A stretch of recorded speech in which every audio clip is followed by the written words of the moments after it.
This giant complex of buildings overlooking San Francisco Bay is the Lawrence Laboratory at Berkeley. Some of the world's most advanced research in theoretical and practical physics is being done here.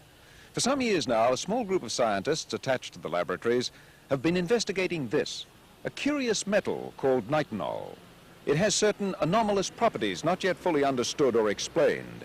It's caused considerable interest, it has generated some controversy, and it now seems that in a world searching for new sources of energy, it may have profound consequences. Research began here in a small laboratory workshop 7 years ago, when it was discovered that nitinol had apparently unique properties. The head of the laboratories was Nobel Prize-winning physicist Professor Edwin Macmillan. Can you explain what it is we're going to see? Well, this is a piece of nitinol which was made in the shape of a coil spring, and the property of nitinol is that it when it's hot and wants to get back to the shape it was when it was made. When it's cold, it's quite relaxed and will take any shape. This is now cold, and you see I can take it and stretch it out. So it was made in the shape? It was made in the shape that I showed you first. And now it's cold, I can stretch it. Here I have a glass of hot water, and if I just pour the hot water on this thing,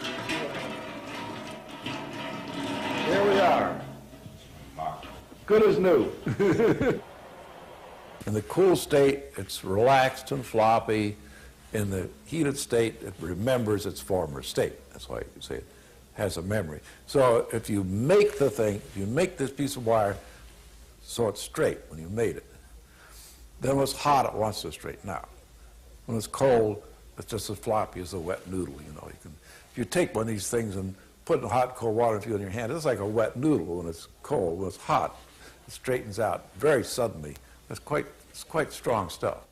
In fact, nitinol, a nickel-titanium alloy, can spring back with a force of 55 tons a square inch.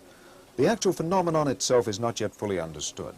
An engineer at the laboratories, Ridgway Banks, set out to build an engine to harness this. In a small workshop across from his office, he designed and built a wheel with nitinol loops hanging from the spokes. He calculated that if he filled a container with cold water and another with hot water, the loops of nitinol, moving from one bath to the other, would bend, then spring back, and that the sudden spring of the nitinol in the hot water would drive the wheel around, thus becoming the world's first solid-state heat engine. He was right.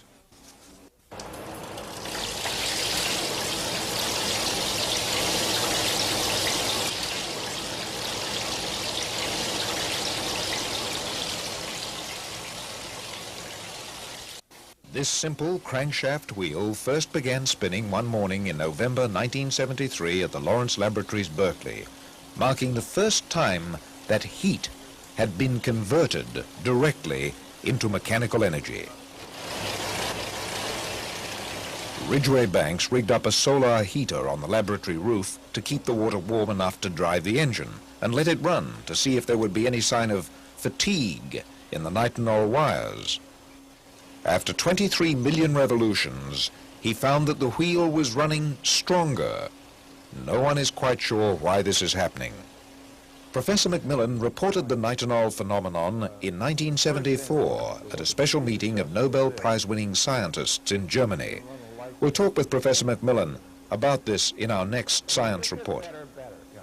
This gets better and better. It doesn't wear out. And we'll talk with the inventor of the first nitinol engine, Ridgway Banks.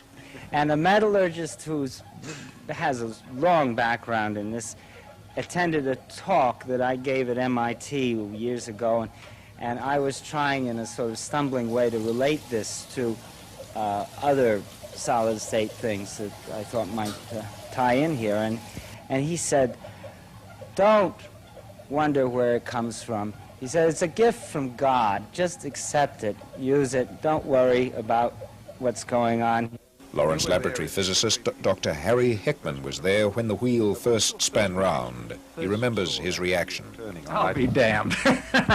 Oh, sure. I mean, there it goes. You know, Ridge, you've done it again. And actually, the mechanisms that he did innovation to make the wheel go, and the kinematics of the wheel is it almost looks like it's perpetual motion. And Professor Elizabeth Rauscher, a nuclear physicist studying the crystals of nitinol, speculates on why nitinol behaves the way it does. Ridgway's been trying to look at some of the magnetic properties, some of the ferromagnetic properties that might occur in nitinol. These are experiments that really need to be done to give us some clues as to what's going on. And we'll talk with Stuart Brand, editor of Whole Earth Catalogue, who first drew attention to nitinol in his publication Coevolution Quarterly. This is a real case of news being so original that the mind, just the social mindset, is taking a while to catch up with it. It's not, nitinol was not predictable from anything else going on at the time. It really was a complete flash. We'll talk with Professor Daniel Cole, who's investigating ways of using nitinol engines to harness temperature differences in the ocean and geothermal springs, to tap waste heat lost in most industrial processes, and most immediately, a solar-heated nitinol irrigation pump. What's particularly attractive about nitinol, and that a nitinol prime mover in that circumstance, is that the solar collector has the job only of maintaining about a 20 centigrade degree difference in temperature. We'll talk with Professor Macmillan about a new machine, another invention of Ridgway Banks, which many believe heralds a completely new energy technology. The new machine depends on stretching of the wire, the absolutely longitudinal stretch. And that is basically a more efficient mechanical motion.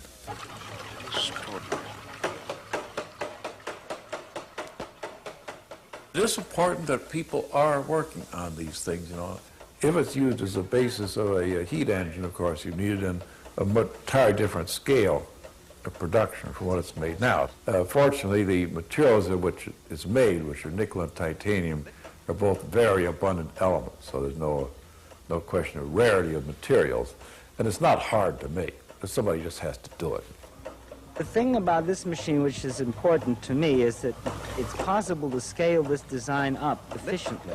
You simply add more nitinol and you get more power out for the, as long as you put enough hot water into it. So this is the first machine that I've personally had anything to do with that could be scaled up to kilowatts or even conceivably megawatts of power. Research into nitinol heat engines began quietly several years ago with strange devices like this, developed by McDonnell Douglas Aircraft Corporation. Others involved in nitinol heat engine research include the National Aeronautics and Space Administration, the United States Navy, General Motors. Research is also underway in England, Germany, Japan, the Soviet Union, and China. Nitinol can be trained with a double memory to recur to a predetermined shape. In a warm airflow, the branches of this nitinol plate curve out. The force of this transformation has been measured as high as 55 tons a square inch, and in trained nitinol, a cold airflow will cause a reverse reaction. And in some devices, the effect gets stronger with repetition. No one knows why or how far this will develop. But by 1974, some of the researchers working on these devices, a number of which are still classified, were saying in unpublished private and government research papers that nitinol could provide a new means of energy conversion that might have considerable long-term implications. With the sudden advent in the mid-1970s of the worldwide energy crisis, the Department of Energy here in Washington, D.C. began looking for new sources of energy. And in 1978, the Department of Energy, in association with the United States Navy, convened the world's first international conference on nitinol heat engines. It was here at the Navy's Ordnance Laboratories just outside Washington, D.C. that nitinol was originally produced as part of a little publicized program of metallurgical research for the National Aeronautics and Space Administration. The Navy has now produced a special report for the Department of Energy on nitinol heat engines based on their research here at the Ordnance Laboratories Nitinol Technology Center. CNN has learned that the report will recommend the development of nitinol heat engines as a means of helping relieve United States dependence on imported oil. We see nitinol engines as a real potential for the future.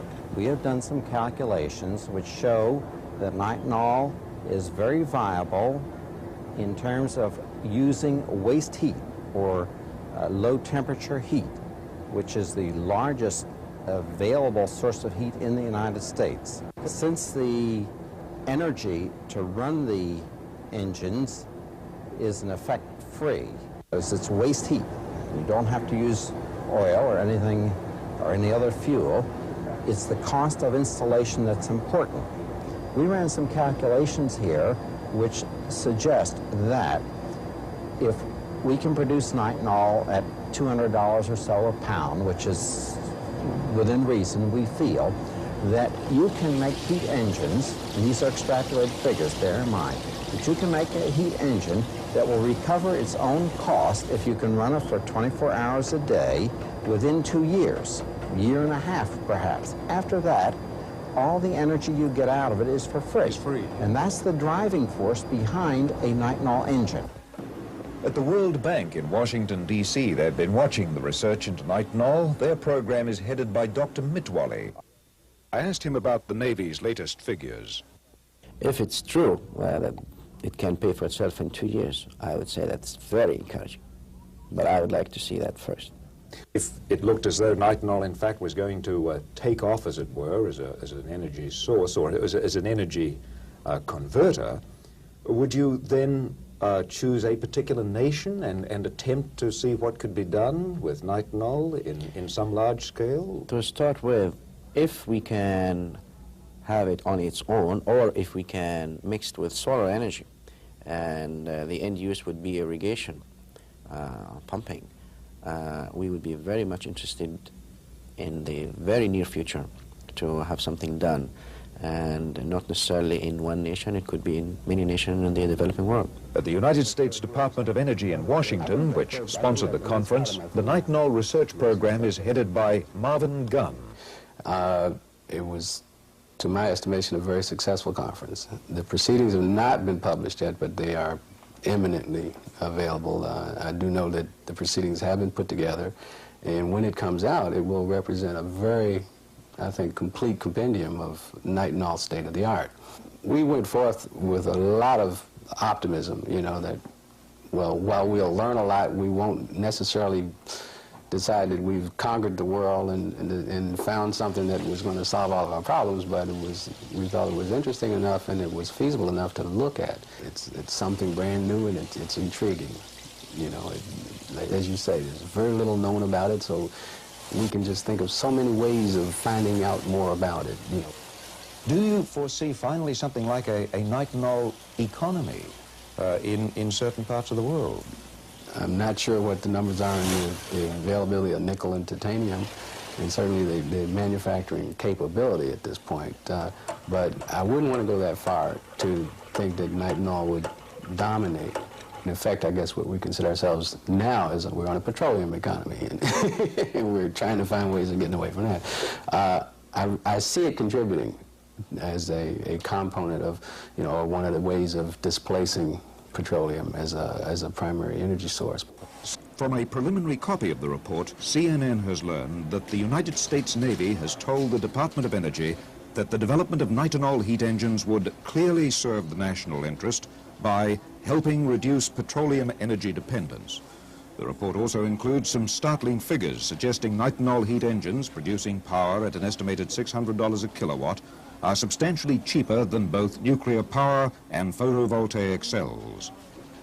Well, meanwhile, in addition to the release of this report on nitinol heat engines, which will become available imminently from the government printing office in Washington, the Navy has also released another book made up simply of the several hundred scientific papers that have been published on nitinol all over the world.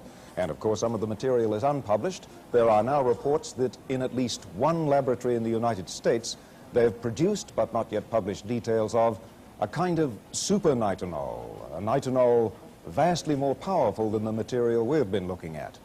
Well, however that may be, it seems clear that the nitinol story has just begun. Kevin Sanders, Cable News Network, Science Report.